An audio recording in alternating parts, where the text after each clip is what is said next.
ya jamaah, masih di Islam itu Indah dan hari ini kita sedang membahas tema masih zaman pakai gituan. Nah, sekarang apa orang sih? pakai gadget kan. Nah, iya, tapi yang dari tadi kita bahas apa sih gituan-gituan itu, maksudnya jimat lah, penglaris lah, pembawa wibawa, banyak banget ya ternyata ya hal-hal yang memang yang harusnya kita pergi bukan ke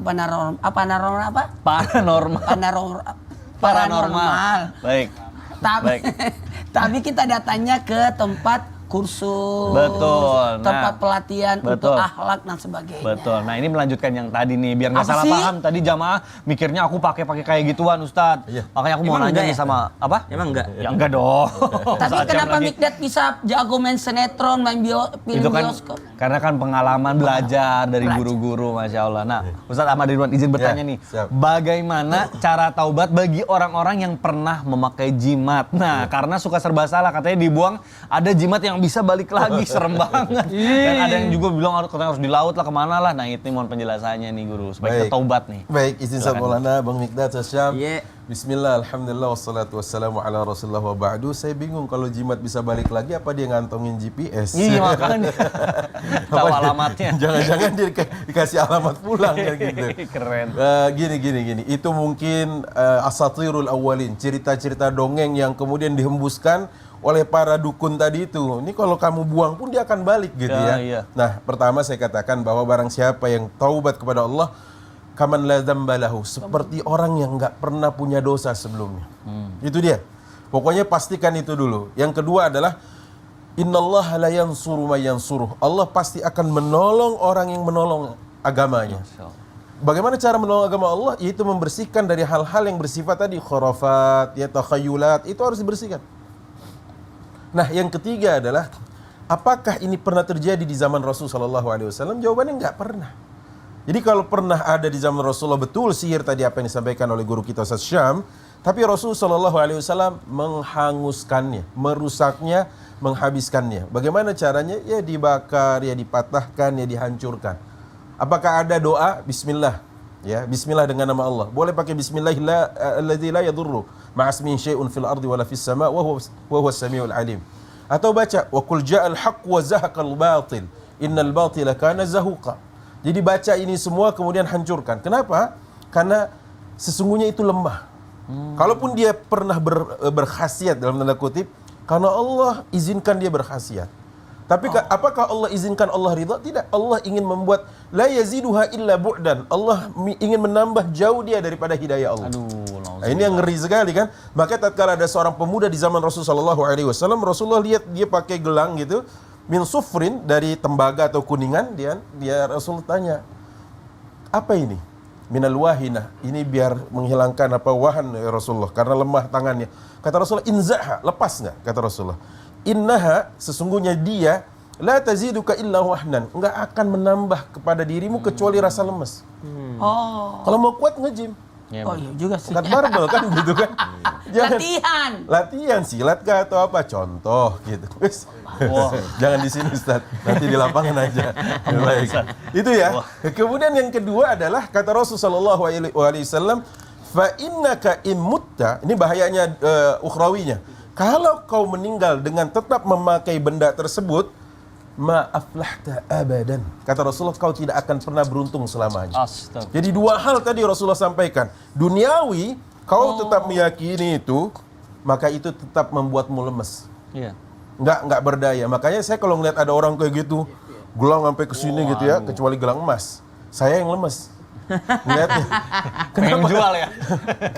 Ini toko jalan apa gimana kan gitu. Saya lemes ngeliatnya. Tapi kalau kayak gelang akar apa gitu ya, akar-akaran di sini, ya mohon maaf gitu. Saya cuma berkeyakinan apa yang dikatakan Rasulullah SAW tadi adalah dia akan menambah lemah dirimu. Dan kalau kau meninggal masih tetap memakai hal itu, ma aflahta abadan. Dan ini hadis sahih kedudukannya, diriwayatkan oleh Imran bin Husain dari Rasulullah SAW dalam kitab Sunan At-Tirmidzi dan Imam Ahmad. Gitu. Jadi nggak boleh ada keyakinan kalau kita sudah rusak apa dia balik lagi, enggak. Nah, Mungkin dikasih alamat nih. Dikasih alamat. Sama ongkos naik tadi kendaraan. kok bisa nggak nyasar gitu ya. Baik Ustadz Ahmad Riman, terima kasih Iya, penjelasannya, sama-sama. Masya Allah Gulu, terima kasih. Baik jamaah, kita lanjutkan pembahasan kita yang Masya Allah. Selanjutnya saya mau ke Ustadz Maulana. Apa? Ustadz, aku sering dengar ada jamaah juga yang bertanya, katanya Apa itu? nih ya, di dalam pernikahan juga katanya kalau mau awet itu pakai jimat, katanya ada namanya jimat pernikahan. Pakai. Tapi kan kita juga udah belajar nih dari guru-guru. Kalau misalnya jin itu padahal tugas utamanya dia tuh bisa naik pangkatnya kalau misalnya menghancurkan rumah tangga kan. Nah ini Prestasi makanya tertinggi. prestasi tertinggi. Nah Jika jadi bisa memecah belah. betul. Jadi gimana nih kalau misalnya masih ada yang percaya sama jimat pernikahan atau sebagainya, Ustadz mohon penjelasannya. Ya, dulu. baik. Tafadhol. Simpel ya. Izin Ustaz AR dan Ustazah, Masya Allah, tabarakallah. Enaknya hari ini membahas sesuatu yang sudah lama saya mau sampaikan. Pakailah 5. Apa itu? Yang pertama, pakailah wudu. Senantiasa ada wudu. Supaya kalau apapun yang terjadi, kita usnul khatimah dan dikawal 2 malaikat. Satu di depan, satu di belakang. Dan yang kedua, pakailah zikir. Amalan zikir, dengan adanya zikir, kita senantiasa ingat dekat dengan Allah. Yang ketiga, pakailah benda-benda yang besi. Kenapa? Kayak cincin, kayak gelang, supaya kalau kehabisan uang bisa kita jual. Saya kira ada Yang keempat, pakailah dalaman dalaman untuk lebih mengamankan. Pakai sarung, jangan cuma pakai sarung, baik. ada dalamannya. Dalamannya lagi. Dikhawatirkan pakai celana harus ada dalaman. Takutnya tiba-tiba Melorot. sobek. Aduh, PR itu. Betul. Dan yang kelima, pakailah benda yang tajam supaya gampang menggunakan jikalau dibutuhkan untuk buka-buka apa. Baik. Nah, perihal tentang pakaian bagi para rumah tangga, apa yang harus dipakai? Ada 3. Gunakan buat orang yang berumah tangga supaya langgeng rumah tangganya, bukan pakai ajimat. Pakai ini, sakinah, mawaddah, warahmah. 1, 2, 3. Sakinah, mawaddah, warahmah. Sakinah di sini buatlah tenang. Ketenangan. Jadikanlah rumah tangga jadi tenang. Itu. Kemudian mawaddahnya. Apa mawaddah? Kecintaan, cinta. Tahadu tahabu, saling menghadiahi. Suami datang sambut, kasih hadiah.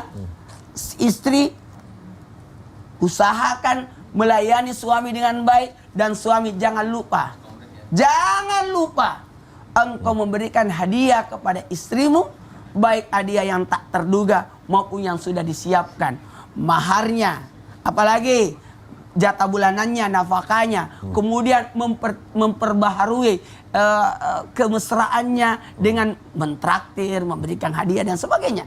Transferan, 3an itu apa tuh? Perhatian. Ujian, perhatian, Transferan. dan transferan. Oh, Masya Allah. Itu yang harus disiapkan. 3an ya, Ustaz ya? 3an. Anda catat dulu kalau gitu. Catat. Ujian, Perhatian. Perhatian. Transferan. dan transferan. Dan jikalau ibu-ibu, bapak-bapak mau dapat perhatian, ada. Carilah di mall. Karena di mall ada perhatian. Ada perhatian. Perhatian. Ya, maksudnya bukan itu. Jadi kalau mau istri senang, sering-sering bawa ke mall. Bawa belanja. Karena di otaknya wanita itu ada otak belanja. Dia senang kalau belanja. Betul. Dan mohon maaf tanpa menggurui, sakinah, mawaddah, warahmah. Gunakanlah kasih sayang ini yang luar biasa. Kebersamaan, melibatkan, menyapa, memuji. Ya Humaira, panggilan-panggilan ia menyenangkan. Masya Allah. Ustadz biasanya suka ada quotes nih di akhir tausiah nih.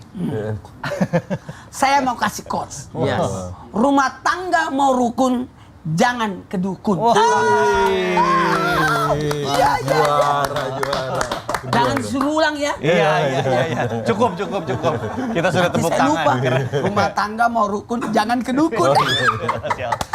Baik, ini menarik sekali pembahasan kita. Ya. Terima kasih Ustadz Maulana, Masya Allah. Nah, baik jamaah, sebelum kita lanjutkan pembahasan kita, saya mau ajak dulu jamaah untuk nonton dulu tayangan berikut ini. Silahkan. mengenai seorang wanita yang memiliki ratusan susuk belakangan viral di internet. Hal itu terlihat dari sebuah gambar X-ray yang dibagikan oleh salah seorang pengguna Instagram bernama Taskia Syabira.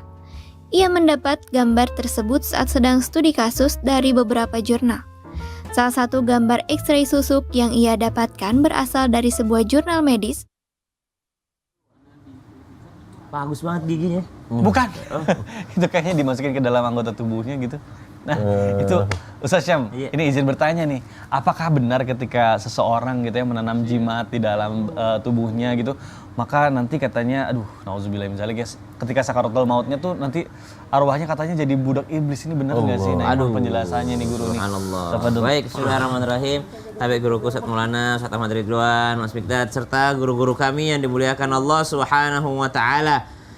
Kalau berbicara tentang susuk, kalau di Indonesia ini masih dipercaya ada susuk untuk apa namanya itu ya? Memancarkan Pesugihan. aura, Ya, gitu. memancarkan aura. Ada juga susuk yang jenis kedua adalah susuk kekebalan. Ya, Jadi dia ya, ya. kebal katanya. Jadi Betul, dua betul. susuk ini masih dipercaya di masyarakat kita. Susuk itu yang bentuknya seperti tadi, yang ditusuk, dimasukkan ke dalam ya jarum-jarum itu. Beda lagi kalau yang kecantikan sekarang ada juga yang tarik benang segala macam. Namun subhanallah, kalau dikatakan ya kepercayaan pertama mengatakan orang yang pakai susuk itu susah meninggalnya. Susah meninggalnya. Tidak ada yang susah bagi malakul maut. Kalau sudah waktunya memang mati ya. Jadi jangan selalu berstigma bahwa orang yang pakai susuk itu susah meninggalnya, karena susah meninggal itu diatur sama Allah Subhanahu wa taala. Malakul maut kalau sudah waktunya mencabut dia dicabut. Mau setebal apapun susuknya dicabut juga sama malakul maut kalau sudah waktunya untuk dicabut. Cuma kadang-kala Allah ingin memperlihatkan bahwasanya tersiksa, bukan susah tapi tersiksanya. Namun subhanallah, kita tidak bisa juga ngejudge orang lain ketika kita melihat orang lain ada yang ketika sakaratul maut kesakitan, itu belum tentu dia juga adalah seorang pengguna susuk. Bisa saja memang itu adalah kehendak Allah Subhanahu wa taala. Seperti Sayyidina Amr bin As juga ketika dia meminta kepada Allah, ya Allah, izinkan saya mengajar sampai saya dicabut nyawa saya. Bahkan ketika saya sakaratul maut, saya ingin ngajarin orang bagaimana rasanya. Anaknya di belakang mengatakan amin. Jadi ketika sakaratul maut, anaknya yang bilang amin tadi betul ada di samping beliau. Maka ketika beliau sedang sakaratul maut, anaknya bertanya, "Wahai ayah, apa yang kau rasakan?" Kata ayahnya, "Sekarang saya merasakan seperti bernafas yang sangat sulit, seperti bernafas dari lubang jarum." Jadi seorang sahabat saja ketika sakaratul maut merasakan sesak nafasnya, subhanallah. Kemudian, "Apa yang lagi kau rasakan ayah?" "Saya seperti terbakar dalam bara api." "Apalagi yang kau rasakan ayah?" "Saya seperti merasa bahwa saya sedang dikuliti hidup-hidup." Subhanallah. "Lalu sekarang apa yang kau rasakan ayah?" Pada saat pertanyaan keempat, Sayyidina Amr bin As sudah tidak bisa menjawabnya lagi saking kesakitannya, lalu dicabutlah nyawanya oleh Allah Subhanahu wa taala. Jadi ternyata kita nggak boleh ngejudge orang lain ketika ada yang dicabut nyawanya dalam keadaan susah payah lalu kita mengatakan dia karena ada susuknya. Belum tentu. Ya, karena orang soleh pun kadang-kala Allah perlihatkan, dan ini adalah kuasa Allah Subhanahu wa taala. Kemudian kalau ditanyakan budak iblis ketika dia sakaratul maut, maka ulama berpendapat, kenapa orang yang pakai susuk ini kesakitan ketika dia sakaratul maut, bahkan dia kelihatan budak iblis? Karena waktu dia pakai susuk kebal ketika muda, jadi sakitnya ketika dia muda dilimpahkan ketika dia tua nanti. Jadi kalau sudah kadaluarsa susuknya, ya nggak di-upgrade lagi, nggak di-update lagi, akhirnya ketika dia tua, waktu dia kebal, waktu dia muda, sakitnya itu dialihkan ketika dia mau meninggal dunia. Jadi makanya dikatakan menjadi budak iblis, dikatakan bahwa semakin sakit, semakin tua, semakin sakit dia rasakan karena dulu dia kebal. Waktu muda dia kebal, tidak mempan dengan senjata, sakit itu ternyata dialihkan ketika dia tua nanti karena udah habis kontraknya sama jinnya. Ya udah nggak dikasih makan lagi jinnya. Namun ternyata itu semua bisa hilang dengan apa? Dengan taubatan nasuha. Jadi orang yang sudah taubat nggak usah dicabut kembali kalau tidak bisa dicabut, sama dengan menzalimi diri sendiri, sama dengan orang yang terlanjur bertato. Ya, kalau menghapusnya adalah menzalimi, menambah sakit, nggak usah dihapus. Ya, sama dengan orang pakai susuk tadi gitu. Kalau udah taubatan nasuha, Allah hapuskan semuanya. Aduh, intinya namanya manusia tuh jangan pernah lah mencari sesuatu itu dari iblis gitu, karena mereka tuh manipulatif banget ya. Manipulatif, Mereka nggak bisa dipercaya. Iya, sekarang nggak. Jadi itu ini kan pertanyaan. Ini jamaah sudah banyak yang bertanya. Iya. Saya juga mau ke situ dulu kan. Nggak lihat itu Maksudnya- Epino dia bilang, ayo kita lanjut. Menjembatani dulu Oh, iya, baru baik, nih baik. sekarang nih. Oh, iya. Baik, Masya Allah, jamaah Islam Filipina yang dimuliakan Allah. Alhamdulillah, pasti nggak sabar kan? Pasti kaget juga kan? Saya juga kaget, dikagetin diingetin tadi. Sekarang langsung aja kita akan kasih kesempatan supaya pertanyaan dijawab sama guru-guru kita tentunya dalam segmen Tanya Dong Ustadz. Kami semua tanya dong Ustadz. Masya Allah, kita bacakan pertanyaan dari mana nih sekarang ya? Ada pertanyaan dari Ini bocil lewat mulu nih perasaan. ini ada yang salah nih. Apalagi tingkahnya Konsepnya hari ini nggak nih. gitu, Bambang. Kalau lu pakai remote, lu nya di sana aja, nggak usah masuk. Pengen ikut mas? Ya Allah, pengen masuk TV juga ya udah nggak apa-apa. Kalau mau masuk TV sekalian. Sapa keluarganya. Sekalian. Ayo, siapa? Bapaknya namanya siapa? Bapak, Umi. Namanya siapa? Namanya? Namanya siapa? Ya sopan, Ya. nyebutin nama. Baik. Oh iya. Ya udah makasih ya. Kan dia pakai remote ngapain di tenteng ya? Itu yang dibahas tadi. Nah, baik Masya Allah jamaah, sekarang kita akan membacakan pertanyaan melalui surat nih dari jamaah, kita bacakan ya, kira-kira dari siapa. Nah, Masya Allah. Nih, silakan, mungkin ada yang merasa memiliki surat ini, langsung Bisa aja kita diambil bacakan kembali. nih. Dari Boyolali, Masya Allah. Assalamualaikum Boyolali. Assalamualaikum Ustaz. Waalaikumsalam warahmatullahi wabarakatuh. Di kampung saya sekarang lagi marak jimat, maaf, diambil dari tali pocong Ustaz. Aduh, astagfirullahaladzim. Karena pandemi banyak yang di PHK, jadinya di kampung saya banyak yang ternyata ngambil jalan pintas, nyari rezeki pakai tali pocong ini Ustaz. Dan beberapa orang mengaku katanya didatengin arwah yang diambil tali pocongnya itu. Astagfirullahaladzim. Dan tobat katanya. Apakah benar jika tali pocong yang diambil maka arwahnya akan penasaran? Wah, ini gimana nih? Mungkin ini insya Allah nih akan langsung aja dijawab sama guru kita Ustadz Ahmad Ridwan. Guru, silakan guru mohon jawabannya. Baik, izin Maulana Bismillahirrahmanirrahim. Fenomena ini kayaknya kita dengar sudah lama. Betul. Bagaimana baru ditaruh malamnya ada yang dibongkar gitu Iya. kan. Diambil tali pocongnya, Betul. apa ada yang lebih spesifik kalau meninggal gadis lagi Betul. Maka ada sebuah riwayat di mana Nu'aim bin Mas'ud ya radhiyallahu anhu arda itu mengatakan dia bawa ke dalam liang kuburnya itu ya. Nabi SAW meletakkan Nu'aim itu, meletakkan dia di dalam liang kuburnya. Kemudian Nabi melepas. Nah, memang sunnahnya adalah melepas tali pocong tadi itu, kemudian ditaruh, diletakkan. Sebagian ulama ada yang mengatakan bahwa ditaruh di tempat yang agak sulit untuk diambil katanya. Jadi misalkan setelah dilepas, taruh di bagian lahat. Kalau kuburan kan ada cowakannya itu lahat disebutnya. Taruh, diletakkan di situ. Nah, dibiringkan dekat jenazahnya tersebut. Kenapa hal itu dilakukan? Karena memang ternyata itu cara di mana Rasulullah SAW praktekkan. Nah, adapun tadi dengan adanya orang-orang yang berasumsi kenapa harus tali pocong dengan penuh keyakinan dia ini itu, kan orang tuh sebenarnya gini, Bang Mikdad ya. Iya, Ustaz. Kalau ada hal yang dia yakini makin jauh daripada ajaran Allah, dia makin sakti. Contoh misalkan gini, Al-Quran. Dia yakini bahwasanya Al-Quran itu tidak punya kemukjizatan. Iya. Dia taruh di bawah sebagai alas untuk dia duduk. Atau dia sobek-sobek, taruh di kloset, dia buang, dia pipisin. Itu, dia bisa sakti. Tapi sakti dalam arti bahwa dia makin jauh dari Allah. Gitu. Nah, artinya dengan fenomena tadi itu saya katakan jangan sampai ini terjadi. Kenapa? Karena tadi barang siapa yang menjadikan itu tamimah, ya, jimat dan sejenisnya, maka ini akan dikalungkan kepada dia nanti di akhirat, dikembalikan lagi oleh Allah. Coba bagaimana kekuatan yang kau yakini tadi. Makanya itu semua dilepas, mustahab bagian dari apa yang dianjurkan Rasulullah SAW. Tapi jangan kemudian dibawa, diambil, kemudian diyakini bahwa ini bisa menjadi apa? Penglaris, pelancar dari rizki, apa ada nggak perlu ada keyakinan itu. Jangan, karena Pokoknya tadi jimat itu nggak benar. nggak benar ya, udah. Aduh, nauzubillahi min zalik deh. Mudah-mudahan kita dan keluarga dijauhkan dari Amin, hal seperti amin itu, ya rabbal Allah. alamin. Jangan. Baik guru-guru, izin nih masih ada satu pertanyaan nih. Ini pertanyaan menarik, kayaknya harus kita bacakan nih. Ada Bacakan pertanyaan dong. melalui Instagram aku cayang dia _98 tuh. Dari namanya aja udah lucu banget. Assalamualaikum Ustadz. Waalaikumsalam warahmatullahi wabarakatuh. Saya mohon solusi, saya dulu cayang bet sama pacar saya, tapi sekarang saya jimat sama dia alias jijik amat. Gimana Ci? Lupain dia ya Ustadz. Oh, jadi dia nanya Ustadz, dia nanya gimana? Kamu nanya. Kamu nanya. Kamu nanya gimana biar bisa ya? Gak jijik amat. Gimana? Hei, dengarkan semuanya. Pacaran itu tidak ada, tidak boleh. Karena la taqrabuz zina. Betul. Jangan dekati zina. Dari awal saja sudah salah. Sudah salah. Jadi tidak boleh. Kamu nanya. Baik, jamaah sabar dulu. Nanti kita akan kasih kesempatan lagi tentunya setelah yang satu ini. Tetap di Islam Tidak Jamaah. Alhamdulillah. Wow.